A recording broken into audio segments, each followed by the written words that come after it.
tuvo un enfrentamiento con la hermandad de la Virgen del Rosario de Santo Domingo. Discutieron por el uso del nombre y por la preeminencia en las procesiones, las cofradías.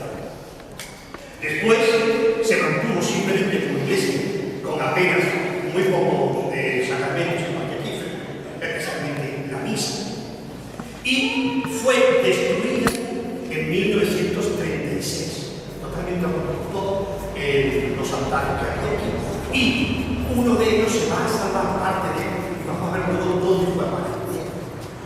Cuando queda cerrado el templo, en la década de los 60, llega a la Palma del Río un sacerdote que se llama Don Tomás Pérez de Cuellar, que monta un colegio, el cual se conoció como la Academia de Don Tomás, donde estudiaban muchos jóvenes de generaciones que luego serían estudiantes del nuevo instituto que llega en el 68-69 y que aquellos jóvenes se inician en las letras, en el conocimiento de la aritmética, de la geografía, y que prosperan desde el punto de vista de con sus conocimientos para desarrollar la política. Don Tomás presumía que de esta academia han salido médicos, jueces, abogados, e incluso alcaldes, Salvador Blanco, y que se sentía muy orgulloso.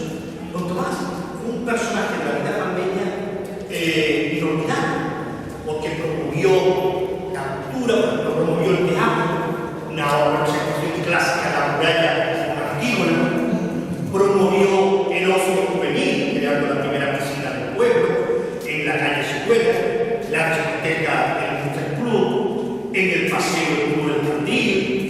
Era un todoterreno. Este hombre, pues, dejó una huella impresionante en la misma Peña, porque era así que la primera discoteca de Palma, la Autolocura, como se decía entonces.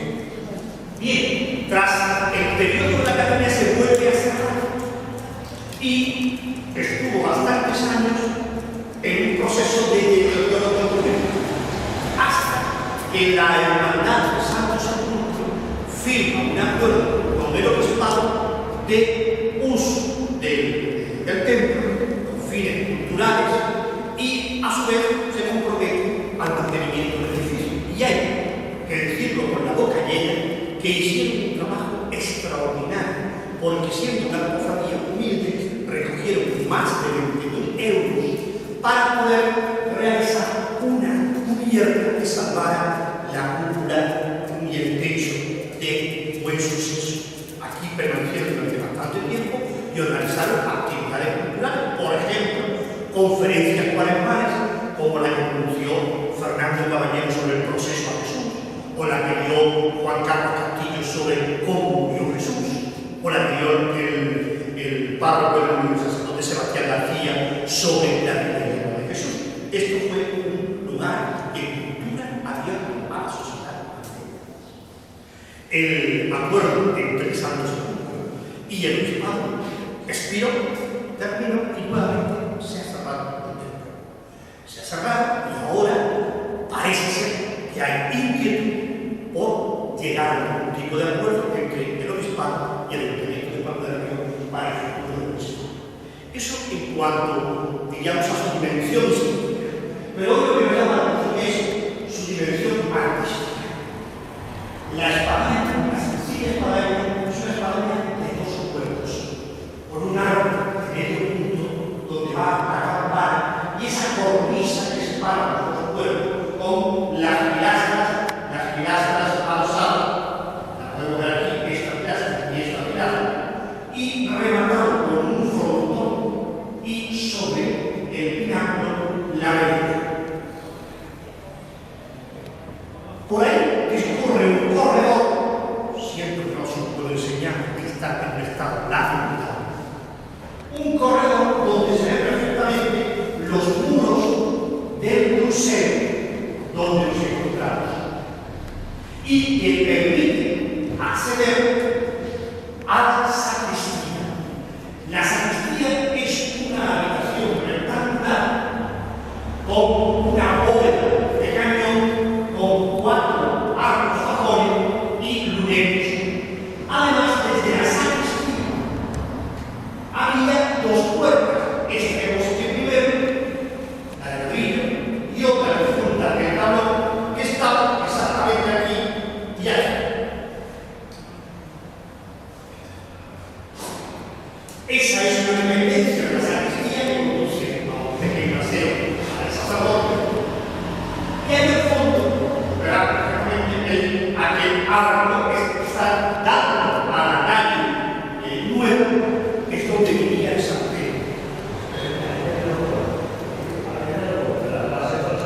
Sí, efectivamente. Aquí tenemos vamos a ver una fotografía desde la sacristía, ahí en el fondo, la estación del San Pedro, que está junto a ahí el San Pedro era un puesto codiciado, porque se suponía que un matrimonio se debía ir a la iglesia, tenía unos recursos y mantenían el edificio. Creo que una de las últimas santeras fue Aneta Talaya, que cocinaba aquí en esta sala y según me contó Salvador Blanco, el olor de su potaje se colaba por las clases mientras los alumnos estaban haciendo las clases. Bien, entramos a la nave una nave, una planta de cruz de aquí, donde el crucero, siendo pequeño, es muy coqueto, como vamos a ver ahora, su evolución. En la nave principal, ya podéis ver cómo sobre la puerta de entrada se lleva un pequeño coro por lo alto, que aunque tenía ahora por delante esa tela, tiene una mostra grabada en retiro de madera callada muy bonita. Y está aprobada la última bóveda de la rueda, como está también en el sitio. Alrededor de toda la nave discurre una cornisa que tiene el detalle de que unos canes, estos canes, atrincherados, imitan que sostienen la cornisa.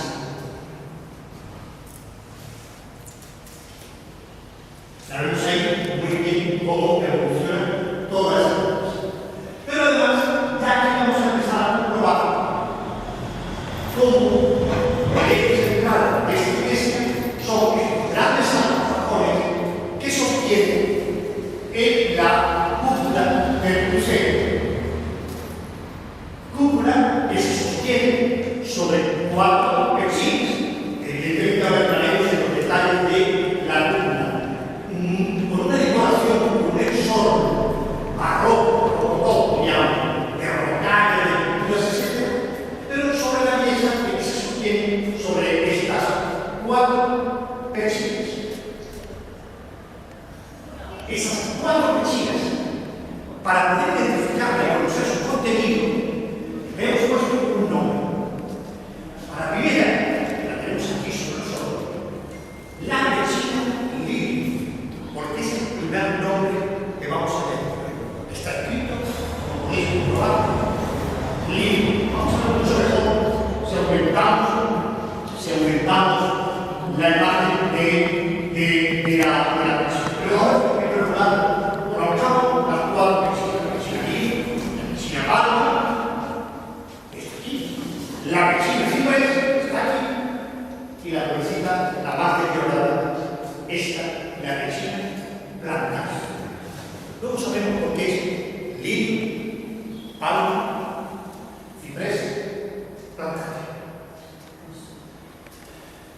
A la entrada, junto a vosotros, tenéis lo que queda de las 2 tiras de agua.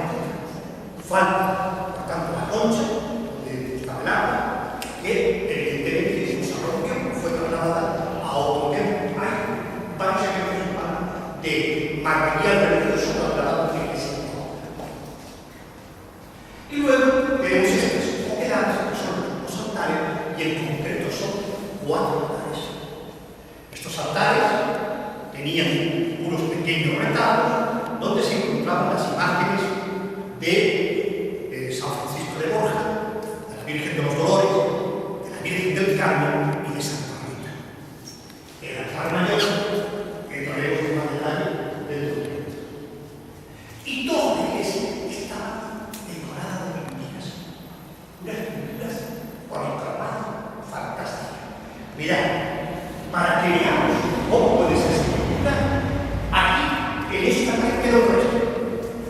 como está tan desdibujado, vamos a ver mucho mejor aquí. Si os fijáis bien, se trata de un ángel, vemos ahí las alas, el cuerpo, y posiblemente es un ángel arcángel, porque es el corpiño con el que se pintan a los arcángeles Gabriel, Rafael y bueno, pues hay alguna que otra pincelada más, pero esta es la mejor de la decoración pictórica del edificio. Y ahora entramos en qué quiso transmitirnos el decorador, el primero, el pensador de la iglesia, y el decorador que le dijo: tienes que crear este argumento. Pues que todo condujera a pensar en el papel de la Virgen María. De forma que al entrar por la puerta principal, lo primero que encuentra es este escudo sostenido por estos dos angelitos con el anagrama Ave María y todo coronado o corona real. Es María, Reina de los cielos. Ahí tenemos la corona real, el anagrama, muy bonito por cierto, que se va a repetir en varias ocasiones, y los angelitos, que si nos acercáramos mucho más, estamos muy oscurecidos por el paso del tiempo, pero el pintor les destacó un pelo rubio, con mechones, flequillos, etc. Unos angelotes muy simpáticos. Les sigue en esa transmisión del valor mariano de la iglesia lo que nos encontramos encima del todo y que no podemos ver. Y es este magnífico escudo, esta pintura, que enmarcada en la obra ya tiene una de las letanías marianas: fuente, la fuente de María, fuente de agua. Y dentro del texto, lo vamos a ver aumentado, dice: arca de fe, elevada es un sublime enfregado su. Este texto lo encontramos en el Génesis. Es comparar a la Virgen María con el arca. María es el arca que salva a la humanidad, que supera al diluvio y que incluso ella como arca, está por encima de los montes a donde ha llegado el agua. Arca en fe el arca elevado a Dios. Y, sin duda alguna, la obra más atractiva, más bonita, y cada vez con una complejidad narrativa impresionante, es esta, la que está en el centro de la obra. Bien, ¿qué quiso expresar el pintor? Bueno, pues se acogió, en primer lugar, a un texto, permitidme el texto para no equivocar,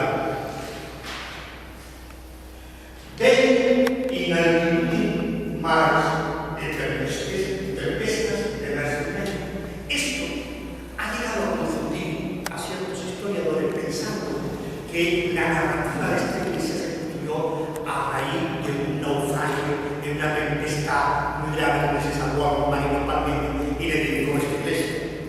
No hay, no es concluyente.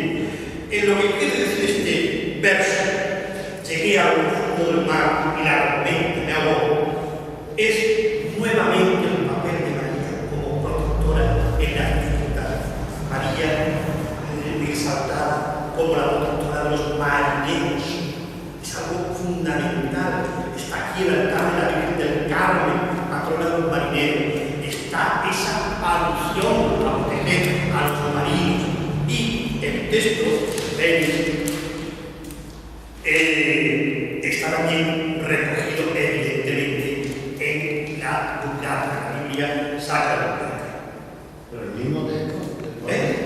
Así, además es más claro, porque el pintor sobrecogió esta parte, la cosa de el mar, que continúa con referencia a todos los montes altos. Los altos fueron cubiertos, pero se salvó el arca de María.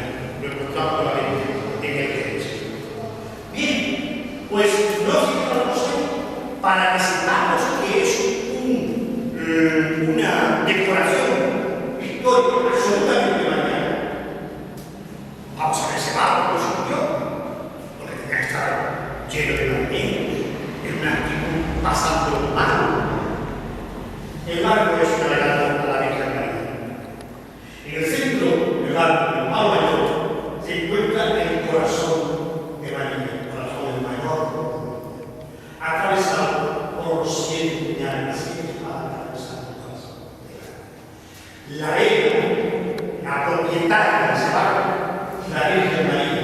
Aquí tenemos el Anabá, Ave María. Y no se queda contento el pintor que refleja una alma nueva de María, el sol y la luna, cuando Cristo ha causado. Como el barco está en el contexto histórico del siglo XVIII y aún no teníamos la bandera de España actual, bueno, decirle que si aquí los pintores usaban en la época la cruz de San Andrés. Hay que decir las cosas con su nombre, ¿no? La cruz de San Andrés. Luego la pusieron los requetés, la cruz de los requetés, no, usted, la cruz de San Andrés. Usted ya utiliza la cualquiera. Pero era la bandera de los navíos españoles. Bien, y llegamos en esa evolución a esa. Pero si nota, en la segunda anterior hay una pista de color apagada. Sí. Es un símbolo que se repite mucho, ¿verdad? No le doy atención a ese dato, que se repite mucho en la iconografía panameña en los templos. Por ejemplo, encontramos la tiara en la parroquia mayor, la encontramos aquí, por tanto, es una manifestación pública de jerarquía con la Iglesia Católica, pero a sus santidades mayor, aún más, el modelo que nos va a permitir otro elemento mariano más, eso nos ha pasado la semana pasada, y es el ancla, María Ancla.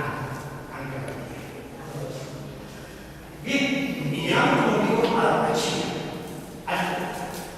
Esto es una composición fantástica. El primero, por empezar por este por el indicador, por esta versión, nos descubre, vamos, que dice, limpio. Esa fue la palabra más clara que se puede ver cuando metes en una fotografía la primera versión. Bueno, volvemos a esa palabra, porque la composición son siempre tres veces. Limpio. Y apurando y aumentando, sale limpio, inter, espíritus. Es un verso del Cantar de los Cantares, donde, como bien sabemos, ese magnífico libro del Antiguo Testamento es un cántico amoroso, un cántico erótico, pero que los cristianos van a convertirlo en una exaltación de la Virgen María. Las letanías fundamentalmente están extraídas del Cantar de los Cantares. Lirio interespinas, lirio entre las espinas. María, eres la madre de Dios entre el dolor, entre el sufrimiento, pero renaces, superas el dolor. El lirio aflora por encima de las espinas. Ha tenido varias producciones, rosas, lucenas, etcétera, que se aplican en la letanía, pero el lirio, como todo puedo comprobar, lirio entre las espinas. Este cantar son musicales, porque luego el autor del diseño decorativo empieza las tres versiones siguientes con este primer verso: palma, exaltada y cara. Al principio veíamos muy destacado palma, como hay una palmera. Se quiso pensar que era el escudo del palma del país, pero no tiene nada que ver. Es un verso de Eclesiástico. Tu bandera exaltada en cada tu mujer elevada entre la humanidad. Y cogió el autor del diseño de la organización pictórica y prosiguió con otro verso de Eclesiástico. Cipresos, lo más peculiar de él era inmóvil, porque la palabra cipresos está muy delineada. Es esta primera aquí, pero aquí sí podemos ver inmóvil. Sacando un poquito más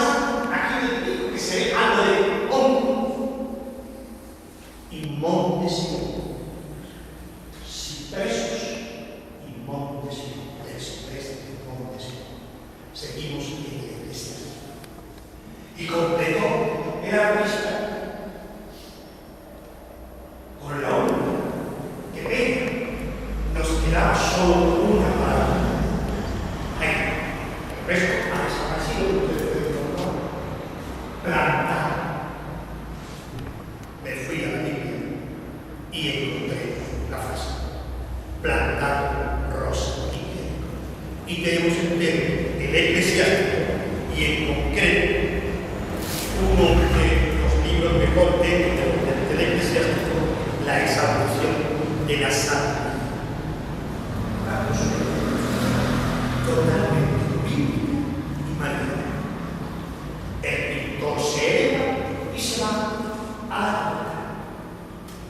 Una magnífica cúpula que tiene por fuera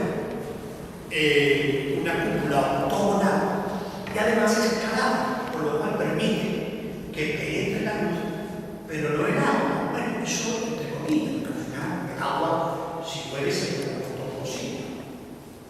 Y el pintor lo que hizo fue crear una nación con los 8 palos de la cúpula de la pared, donde colocó el anagrama A, B, María. Y a partir de ahí, en esos hombros dorados, coloca una letra a partir de la anagrama A de María, Sol, puerta del cielo. Y lo decora todo esto con un esplendor de montañas, flores, angelitos, butis o morcillos, suenan otra más de recuperar. Es extraordinario junto con las palabras de Chile. Sin duda alguna, una de las mejores cúpulas por el dedicada a la Virgen María y a Santa María de los Jesús. Y terminamos.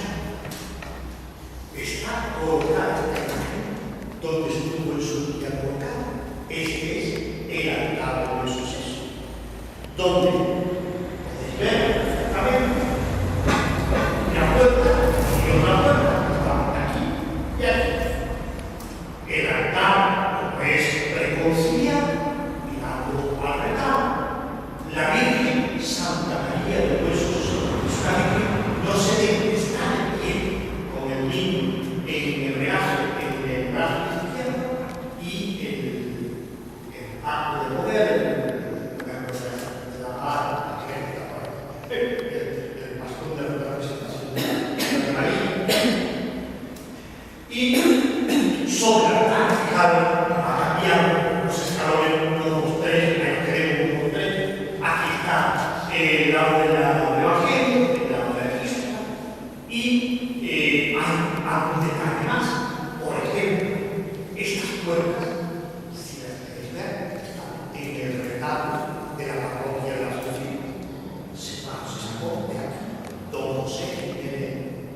José Rodríguez, cura de Bendición. Se creó una comisión después de la guerra y empezaron a recuperar trozos de retablo y este acto terminó en la Asunción. Esto es una pintura, la foto de una pintura que estará en el museo, no sé si tiene foto también. Aquí hay dos frailes, puede ser que fueran Santo Domingo y un profesor de teología que dice que tanta presencia de la referencia mariana hay un dominito considerado por los marineros San Pedro González todo y que pudiera tener la voluntad. Porque este tratado se trató en su día aquí, en parte. Y luego, aquí hay columnas de estirpe que curiosamente son los que encontramos en la fachada del edificio. Es decir, es una forma de que elementos propios de la retabística, tratados, se coloquen en la puerta de un edificio en la libertad de una diferencia, por ejemplo, de la función, que es la colónica o de San Francisco, que son columnas de pilastra adosada. Aquí se utilizan los estirpes de la misma técnica. Bueno, perdona, porque se sabe que es de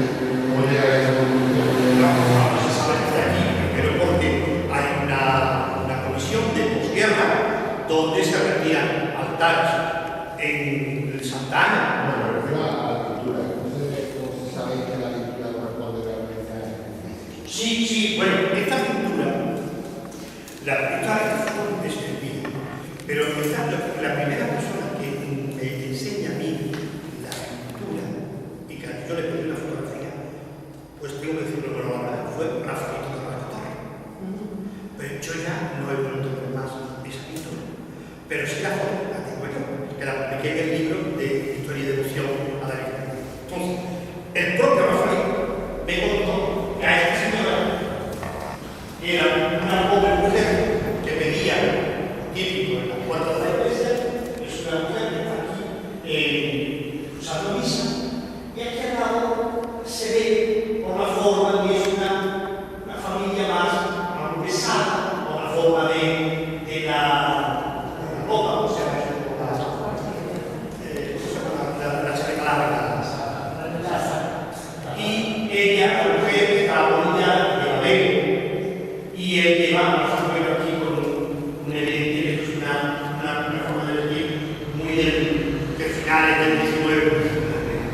El monaguillo, las uñas, muy reconocible de todo, y cantar después una de esos, sin duda, evidentemente, muy emocionado. Se ha olvidado aquí un detalle muy interesante, y es que hay un arcángel, lámpara, que sostiene lámpara y que tiene toda la pinta de ese error que hay en la Asunción.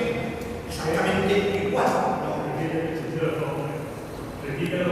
Sí, digo que aquí hay, y tiene que haber por este lado, un arcángel, que es un arcángel de lámpara que sostiene lámpara, y que es el mismo, por la forma, el trazado de la imagen, del que hay en la Asunción.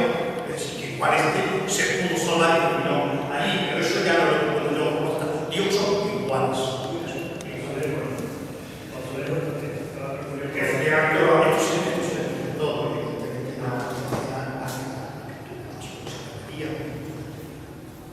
Pues bien, esto concluye que Buen Suceso tiene un programa iconográfico. No fue una iglesia que accidentalmente y a lo largo de siglos se va decorando por mor de una evolución. No, el arquitecto y el pintor la conciben como una dedicación plena a la Virgen María. Y desarrolla todo un programa iconográfico mariano desde la puerta hasta el altar, desde la corona real que vimos aquí, desde María, nave protectora de la humanidad, desde estas 4 pechinas recogidas del cantar de los cantares y de la iglesia, de la cúpula, con esas referencias a la mecanismo y por supuesto el altar mayor con el centro, la Virgen de Santa María de Buen Suceso, deja claro cuál era la línea argumental de este tema. Hoy cerrado, pero para memoria de nosotros, iglesia, academia, salón cultural de San José, y vete a saber lo que puede ser mañana. Nosotros lo que quisiéramos, desde Ateneo